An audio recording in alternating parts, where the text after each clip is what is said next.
Welcome everyone, Apple has released iOS 15.7 software update to the iPhone 6s.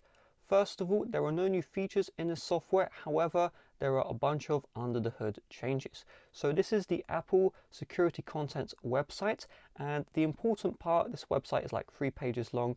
A vulnerability existed where using shortcuts on the lock screen, someone was able to access photos without unlocking your iPhone.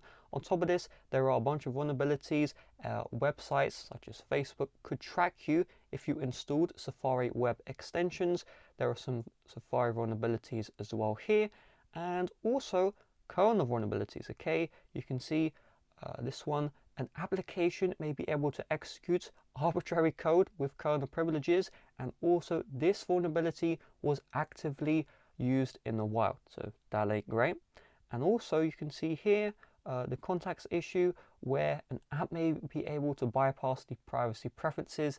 Not great stuff with iOS 15.6.1. All of those problems are fixed in iOS 15.7.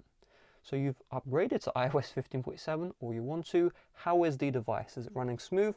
Let's discuss. So first of all, if I just close out all the applications from the multitasking here, the app launch times, they have not been affected with the iOS 15.7 software update. You're not really going to have any major slowdown from upgrading to the 15.7. Everything is expected. Yes, the iPhone 6s is getting slower, but honestly, I'm quite happy they didn't give this device iOS 16. I have it on my iPhone 10 and 8, iOS 16 that is. Oh, it runs terribly. iPhone 6s would have been crippled. So iOS 15.7 running decently. Good for Apple to not give the iOS 16 option. Now on top of this, multitasking. So there was a time back with iOS 13.2 where multitasking was broken. So I've opened up about 6 applications here. I'm going to open up the first app, which was settings. Multitasking is running perfectly fine in the iPhone 6s, iOS 15.7.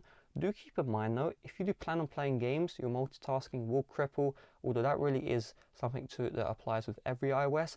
But I noticed some people just say, oh, iOS 15.7 or this iOS broke my device. I think it didn't, okay? Don't want to be mean. Now when it comes to the battery department, I was very impressed.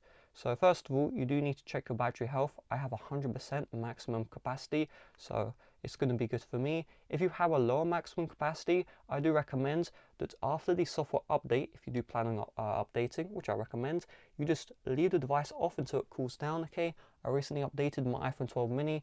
After the software update, if you keep on using your phone, it's going to stay hot, and that will have a heavy impact on your maximum capacity. You could lose 1 to 2% right there.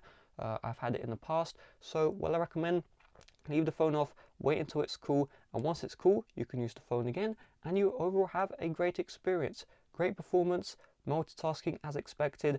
Battery life, I've noticed no major drain, unlike iOS 16 on the other hand. So should you update? Yeah, I think you should update. There's nothing really wrong with this firmware, there's just nothing really good with this firmware. Okay, it's a security update, helps your iPhone be more secure. So with that being said, check out the playlist or on the end screens. Bye bye.